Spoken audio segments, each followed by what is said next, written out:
perjanjian dalam Alkitab. Amin, haleluya. Tiap pasal ayat baris, aku punya. Aku cinta firman Tuhan, ku berharap selalu pada cintanya Tuhan Yesus. Amin, haleluya. Tiap perjanjian dalam firman Tuhan, aku cintai firman Tuhan. Amin, haleluya. Tiap perjanjian dalam kebenaran firman Tuhan. Mari kita cintai firman Tuhan. Kita lakukan seluruh perintah Tuhan dengan hati yang bersih, hati yang tulus. Karena Tuhan lihat hati. Ku selalu berharap cintanya Tuhan Yesus. Amin, haleluya. Oh, tiap perjanjian di dalam firman Tuhan Yesus. Amin, haleluya. Dalam Mazmur pasal 119 ayat 11 dan Ayub pasal 22 ayat 22, saya membaca dua ayat firman Tuhan. Dalam Mazmur 119 ayat 11, dalam hatiku aku menyimpan janji-Mu, supaya aku jangan berdosa terhadap Engkau Bapa. Oh, haleluya. Tiap perjanjian dalam firman Tuhan Yesus ku cinta. Amin, haleluya. Dalam Ayub 22 ayat 22 demikian firman Tuhan. Terimalah apa yang diajarkan mulutnya, dan taruhlah firman-Nya dalam hatimu. Oh, firman Tuhan dalam hatiku, supaya ku tidak berdosa. Ku selalu cinta Tuhan Yesus, firman Tuhan. Amin, haleluya. Oh, semua firman Tuhan aku mau taat. Amin, haleluya. Tiap perjanjian dalam firman Tuhan, itu yang disebut Alkitab ada dalam firman Tuhan. Tiap pasal ayat baris, oh, aku punya. Ku berharap cintanya Tuhan Yesus. Amin, haleluya. Tiap perjanjian semua dalam firman Tuhan. Ya Tuhan, punya mula kebesaran dan kejayaan, kehormatan, kemasyhuran dan keagungan. Ya segala-galanya yang ada di langit dan di bumi. Ya Tuhan, punya mula kerajaan, dan Kau tertinggi itu melebihi segala-galanya sebagai kepala.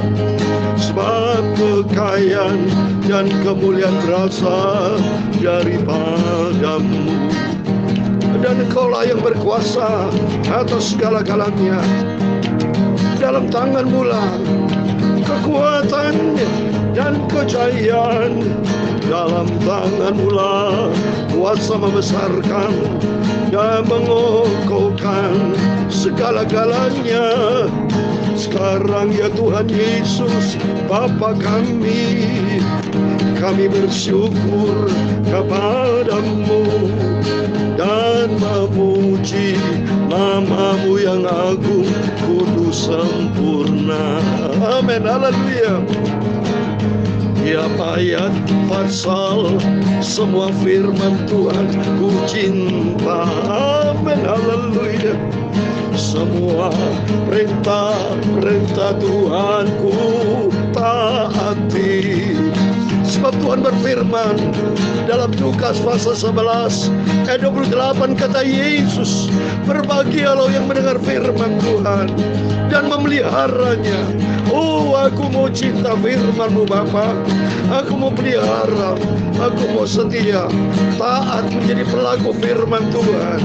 Ya perjanjian dalam Kitab, amin, haleluya. Tiap pasal ayat baris, oh aku punya, amin, haleluya.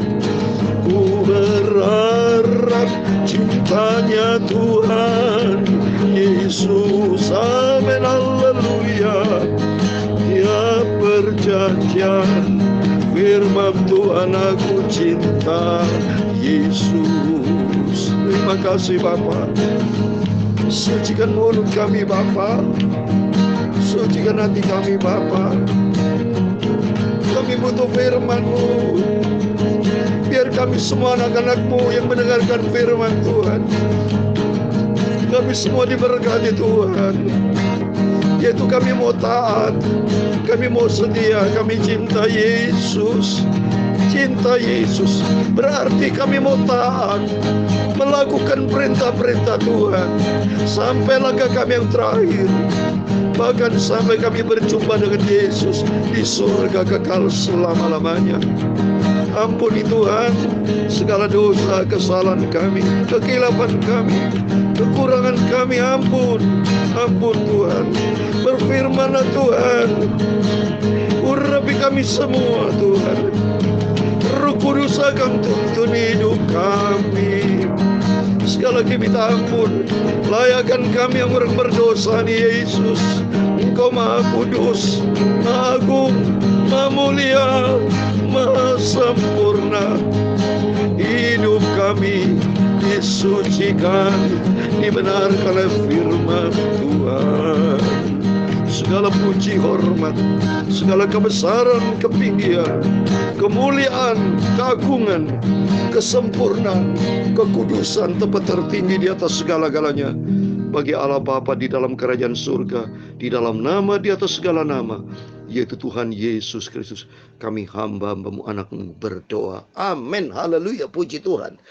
Shalom dan selamat pagi. Selamat kita berjumpa kembali pada hari Minggu ini, tanggal 24 April 2022. Selamat kita beribadah kepada Tuhan. Selamat kita senantiasa dengar firman Tuhan, memuji nama Tuhan. Mari kita mengalami perjumpaan dengan Tuhan Yesus. Sebab Bapak kita Yesus sangat-sangat baik loh Bapak Ibu. Kita sangat-sangat laki, sangat-sangat beruntung, sangat bahagia. Bisa dipanggil, dipilih sama Tuhan untuk mengenal Yesus Kristus, sumber kebenaran. Yesus Kristus adalah Tuhan. Dia pencipta langit dan bumi, yang menciptakan manusia, yang menyembuhkan segala macam penyakit. 2000 tahun yang lalu Yesus lahir sebagai bayi, sebagai manusia. Tetapi setelah umur 33,5 tahun, dia rela berkorban demi cintanya kepada kita. Suatu bukti, itulah tanggung jawab Tuhan mencintai manusia yang sudah berjatuh dalam dosa, supaya tidak diambil oleh dosa, upah dosa dan maut, tapi Tuhan take over. Tuhan turun tangan dalam rangka supaya manusia diselamatkan. Membuktikan kepada iblis, membuktikan kepada pendakwa iblis, ini loh, aku Tuhan, kata Tuhan. Ya, mencintai umat manusia adalah ciptaan Tuhan, supaya iblis tidak lagi bisa mendakwa manusia, karena Tuhan sudah take over. Tuhan sudah turun tangan, Tuhan bertanggung jawab, Tuhan sudah pikul semua di atas kayu salib. Dan Tuhan berkata, sudah selesai, tetelestai. Berarti apa yang Tuhan rencanakan sudah berakhir semua. Dan Tuhan tidak akan mati lagi untuk kedua kalinya. Tetapi dia akan datang sebagai raja di segala raja loh. Akan menjemput buat setiap orang yang percaya dan cinta taat kepada firman Tuhan. Hidup di dalam kebenaran firman Tuhan. Waktu mari Bapak Ibu, kita minta sama Tuhan, supaya nanti pada waktu sebelum terjadi masa-masa tribulation, masa-masa kesukaran yang dahsyat yang belum pernah terjadi, kita diangkat rapture sama Tuhan. Kalau kita hidup menyenangkan hati Tuhan, kalau kita ikuti standar firman Tuhan, ikuti apa maunya Tuhan, maka kalau kita ikuti maunya Tuhan, Tuhan pasti mendengar segala kerinduan kita. Dia akan angkat kita lolos dari jerat dunia yang jahat ini, tapi kita hidup bagi Kristus, dan kita masuk di dalam rencana Tuhan yang sempurna. Amin, puji Tuhan. Mari kita kembali kepada firman Tuhan. Kita cinta firman Tuhan. Kita tidak pernah bosan baca firman Tuhan. Terus kita lakukan dan setia Bapak Ibu ya. Karena firman Tuhan katakan, dalam hatiku aku menyimpan janjimu dalam Mazmur 119 ayat 11. Semua janji Tuhan ada di dalam Alkitab. Itu firman Tuhan. Kalau kita tidak menyimpan firman Tuhan, maka dikatakan kita berdosa kepada Tuhan. Karena dosa adalah pelanggaran akan hukum Tuhan. Melanggar firman itu dosa. Seperti kalau Bapak Ibu tidak sembahyang, dosa itu. Karena firman Tuhan katakan, berdoalah senantiasa. Berarti kalau melanggar firman, mengucap syukur, Bapak Ibu bersungut-sungut, dosa itu. Ya, oleh karena itu minta ampun sama Tuhan. Itu kita tidak boleh bersungut-sungut, rajin berdoa, rajin firman Tuhan. Pokoknya kita hidup sesuai dengan standarnya surga firman Tuhan, sehingga kita didapati tidak bercacat celah di hadapan Tuhan. Tubuh, jiwa, roh kita terpelihara sempurna. Itu kita minta sama Tuhan dalam 1 Tesalonika pasal 5 ayat 23. Supaya semoga Allah damai sejahtera akan menguruskan kiranya kamu, roh, jiwa, dan tubuhmu terpelihara sempurna, tidak bercacat celah pada masa kedatangan Yesus Kristus. Saya juga itu minta sama Tuhan, Roh Kudus menuntun hidupku sebagai hamba Tuhan, supaya saya bersama keluarga terpelihara sempurna, roh, jiwa, tubuh saya tidak bercacat celah, layak di hadapan Tuhan. Ku persembahkan hidup ini untuk kemuliaan Tuhan. Amin, puji Tuhan. Mari kita kembali kepada firman Tuhan. Saya mau baca 1 Raja-Raja pasal 21, puji Tuhan. Supaya kita akan berakhiri, ya saudara ya, pasal 21. Dan besok kita lanjutkan ke pasal 22, Raja-Raja. Itu 1 Raja-Raja 22 pasal. Jadi kalau kita baca sampai 22 pasal, berarti sudah selesai 1 Raja-Raja. Berikutnya kita masuk ke dalam kitab 2 Raja-Raja. Lakukan dengan setia. Selagi kita hidup di dunia menantikan rapture, ya, menantikan kedatangan Tuhan rapture, ya, itu kita mau isi dengan kebenaran firman Tuhan, sehingga kita tidak terkontaminasi, tidak kena racun dengan berita-berita di dunia ini, tapi kita kena berita surgawi, berita kebenaran, berita damai sejahtera, berita sukacita di dalam Roh Kudus. Itulah kerajaan Allah. Amin, puji Tuhan. Mari saya mau baca 1 Raja pasal 21 ayat 16 sampai 29. Demikian firman Tuhan. Segera sesudah Ahab mendengar bahwa Nabot sudah mati, ia bangun dan pergi ke kebun anggur Nabot orang Israel itu untuk mengambil kebun itu menjadi miliknya. Tetapi datanglah firman Tuhan kepada Elia orang Tisbe itu bunyinya, bangunlah, pergilah menemui Ahab raja Israel yang di Samaria. Ia telah pergi ke kebun anggur Nabot untuk mengambil kebun itu menjadi miliknya.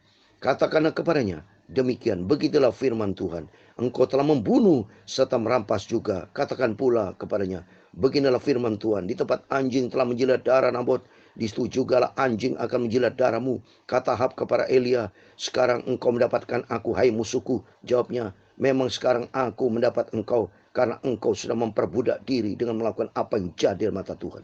Sesungguhnya aku akan mendatangkan malapetaka kepadamu. Aku akan menyapu engkau dan menyiapkan setiap orang laki-laki dari keluarga Ahab, baik yang tinggi maupun yang rendah, kedudukannya di Israel. Dan aku akan memperlakukan keluargamu sama seperti keluarga Yerobeam bin Nebat dan seperti keluarga Baisa bin Aya, oleh karena engkau menimbulkan sakit hatiku dan oleh karena engkau mengakibatkan orang Israel berbuat dosa. Juga mengenai Isabel, Tuhan telah berfirman, anjing akan memakan Isabel di tembok luar Yisrael. Siapa dari keluarga Ahab yang mati di kota akan dimakan anjing, dan yang mati di padang akan dimakan burung di udara. Sesungguhnya tidak pernah ada orang seperti Ahab yang memperbudak diri dengan melakukan apa yang jadi mata Tuhan. Karena ia telah dibujuk oleh Isabel istrinya. Bahkan ia telah berlaku sangat keji dengan mengikuti berhala-berhala, tepat seperti yang dilakukan oleh orang Amori yang telah dihalau Tuhan dari depan orang Israel. Segera sesudah Ahab mendengar perkataan itu, ia mengoyakkan pakaiannya, mengenakan kain kabung pada tubuhnya dan berpuasa. Bahkan ia tidur dengan memakai kain kabung dan berjalan dengan langkah lamban. Lalu datanglah firman Tuhan kepada Elia orang Tisbe itu, sudahkah kau lihat bahwa Ahab merendahkan diri di hadapanku? Oleh karena ia telah merendahkan diri di hadapanku, maka aku tidak akan mendatangkan malapetaka dalam zamannya. Barulah dalam zaman anaknya, aku akan mendatangkan malapetaka atas keluarganya. Amin. Demikianlah firman Tuhan yang sudah kita baca. 1 Raja-Raja pasal 21 ayat 16 sampai 29. Dengan demikian 1 Raja pasal 21 sudah selesai. Besok kita lanjutkan 1 Raja-Raja pasal 22 adalah pasal yang terakhir di kitab 1 Raja-Raja. Dan selanjutnya kita akan memasuki 2 Raja-Raja. Puji Tuhan Bapak Ibu, Kalau kita sudah makin mengerti akan firman Tuhan, dalam nama Tuhan Yesus Kristus, Bapak, Ibu, Saudara semua yang setia baca firman Tuhan, merenungkan firman Tuhan, dan kita lakukan semua firman Tuhan dengan hati yang bersih, hati yang tulus, mata kita tertuju kepada Tuhan. Kita melakukan kebenaran firman Tuhan karena dasarnya kita cinta Tuhan. Karena dalam Yohanes 14 ayat 15, orang mencintai Tuhan, melakukan perintah-perintah Tuhan. Jangan seperti Ahab sama istrinya, dia tidak taat, dia melanggar firman Tuhan. Kalau kita lihat di sini, ya, kemarin saya sudah terangkan, Ahab bersama istrinya sekongkol untuk berbuat jahat dengan Nabot. Nabot itu punya kebun anggur kan. Raja Ahab kepengen kebun anggurnya Nabot itu mau diambil atau mau dibeli. Tapi istrinya Isabel itu punya niat jahat, ya, sesuai dengan namanya Isabel, bikin sebel, soalnya mohon maaf ya, ya, dia jahat ya, dia memprovokasi, dia mempengaruhi Raja Ahab, dia bikin surat dengan bermeterai ya, supaya Nabot itu dihukum mati. Ya, ternyata di ayat kemarin kita baca, ya, Nabot dihukum mati di depan orang banyak itu. Setelah mati diambil itu kebun anggurnya. Berarti kan permufakatan jahat ya di hadapan Tuhan. Maka Nabi Elia diutus sama Tuhan bahwa kamu sudah membunuh, serta merampas juga. Kalau baca di ayat 19, katakanlah kepadanya demikian, beginilah firman Tuhan, engkau telah membunuh serta merampas juga. Ini perbuatan jahat saudara depan Tuhan. Makanya sudah saya katakan, hati kita harus hati baik. Jangan punya niatnya jahat saudara. Ya, jahat itu datang dari iblis saudara. Ya, iblis kan selalu berbuat jahat, selalu bikin memprovokasi, memprovokator. Ya, Alkitab katakan berhenti buat jahat saudara. Ada ayatnya, kita baca ya. Kemarin saya bacakan ayat kan, bahwa kita harus betul-betul tidak boleh punya hati jahat. Karena Tuhan katakan kan dalam Injil Matius, Yesus sendiri berkata, di dalam hati itu bisa keluar pikiran-pikiran jahat. Kalau di Yakobus dikatakan bahwa kalau iri hati bisa punya niat jahat, bisa melakukan perbuatan-perbuatan jahat. Itu kita harus berhenti berbuat jahat saudara. Ya, dalam Yesaya pasal 1 ayat 16 dikatakan, basuhlah, bersihkanlah dirimu, jauhkanlah perbuatan-perbuatan jahat dari depan mataku. Berhentilah berbuat jahat. Amin. Pentingnya kita baca firman Tuhan supaya kita paham. Dan kita paham, kita koreksi diri. Apakah selama kita berbuat jahat menjadi orang baik atau orang jahat? Tapi kalau berbuat baik, itu dikehendaki Allah. Tapi berbuat jahat, berhenti, bertobat dalam nama Yesus. Sudah saya katakan kemarin. Saya katakan dalam Lukas 12 ayat 5. Takut kepada Tuhan. Ya, karena semua bentuk perbuatan-perbuatan kita harus dipertanggungjawabkan di hadapan Tuhan. Kalau itu semua nggak benar saudara, ya semua ada resiko. Apa resikonya? Ya neraka lah saudara. Ya tempatnya iblis. Ya, nggak benar itu saudara. Malah itu kita takut sama Tuhan. Jangan sampai nama kita tidak tertulis dalam buku hayat kehidupan. Seperti tertulis saudara. Saya mau baca ya. Bukan Ayub, mohon maaf. Wahyu pasal 20 ayat 15. Coba saya mau bacakan. Wahyu pasal 20 ayat 15. Dan setiap orang yang tidak ditemukan namanya tertulis dalam kitab kehidupan itu, ia dilemparkan ke dalam lautan api. Takut sama Tuhan saudara. Jangan sampai kita sudah hidup di dunia sekali ini, tahu-tahu nama kita tidak tertulis dalam kitab kehidupan saudara. Tapi kita takut sama Tuhan supaya nama kita tertulis di dalam kitab kehidupan seperti di dalam Ibrani sebagai terakhir. Mari kita mau minta sama Tuhan supaya kita senantiasa berbuat baik. Sehingga kalau kita berbuat baik, nama kita bisa tertulis dalam kitab kehidupan. Kita minta sama Tuhan ya, supaya nama kita tertulis seperti dalam Ibrani pasal 12. Saya mau baca ya. Ibrani pasal 12 ayat 23. Demikian firman Tuhan. Dan kepada jemaat anak-anak sulung, ya anak sulung yang namanya terdaftar di surga. Mari kita jadi anak-anak sulung. Ya, anak dicinta sama Tuhan, yang hidup di dalam kebenaran firman Tuhan, yang tidak berbuat jahat. Nama yang terdaftar di surga, dan kepada Allah yang menghakimi semua orang, dan kepada roh orang benar yang telah menjadi sempurna. Kita disempurnakan roh orang benar, yaitu hidup di dalam kebenaran firman Tuhan. Jangan berbuat jahat. Ya, berbuat jahat itu berarti iblis. Sekarang saya mau tanya, apa untungnya soal berbuat jahat? Kelihatannya menang sesaat, tapi setelah itu ada resiko kekal. Sesaat saudara bela saat, tapi resikonya mati di neraka selama-lamanya. Saudara buat apa? Tapi lebih bagus kita berhati baik, berbuat baik seperti perintah Tuhan. Mari kita berbuat baik saudara. Ya, seperti perintah Tuhan dalam 1 Timotius pasal 6 ayat 18. Coba saya mau baca. 1 Timotius pasal 6 ayat 18.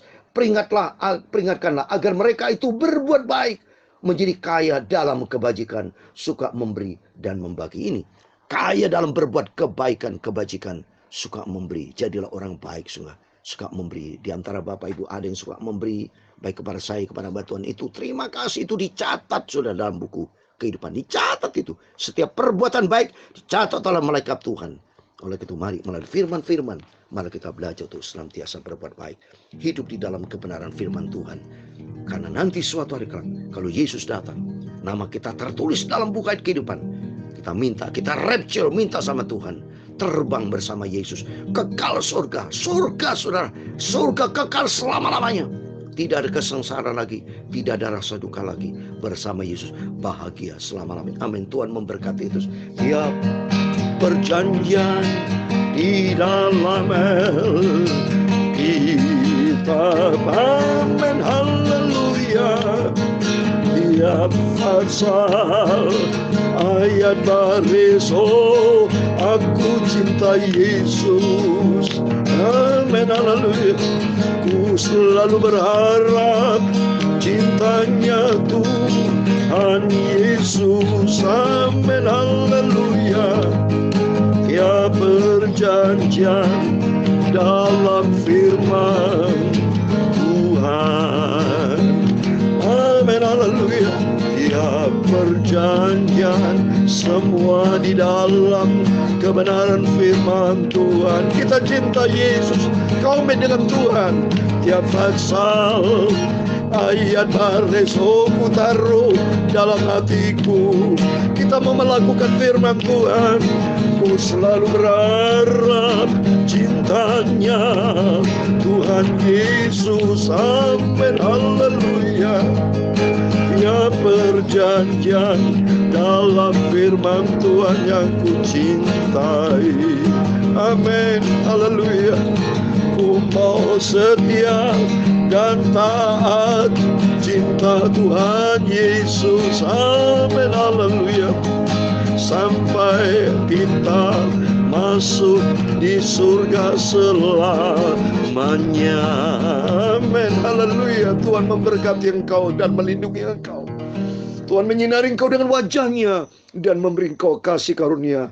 Tuhan menghadapkan wajahnya kepadamu dan memberi engkau damai sejahtera. Bapa kami yang di surga, dikuduskanlah namamu. Datanglah kerajaanmu. Jadilah kehendakmu di bumi seperti di surga. Berikanlah kami pada hari ini makanan kami secukupnya. Dan ampunilah kami akan kesalahan kami, seperti kami juga mengampuni orang yang bersalah kepada kami. Dan janganlah membawa kami ke dalam pencobaan, tetapi lepaskanlah kami dari orang jahat. Karena engkaulah yang mempunyai kerajaan dan kuasa dan kemuliaan sampai selama-lamanya. Amin. Puji Tuhan, selamat hari Minggu. Selamat kita beribadah kepada Tuhan. Selamat berjumpa dengan Tuhan Yesus. Alami perjumpaan dengan Tuhan. Mujizat terjadi dan nama kita tertulis dalam kitab kehidupan. Berjumpa dengan Bapa kita di surga kekal selama-lamanya. Amin. Tuhan Yesus memberkati. Tuhan Yesus bersama kita. Immanuel. Puji Tuhan. Haleluya. Amin.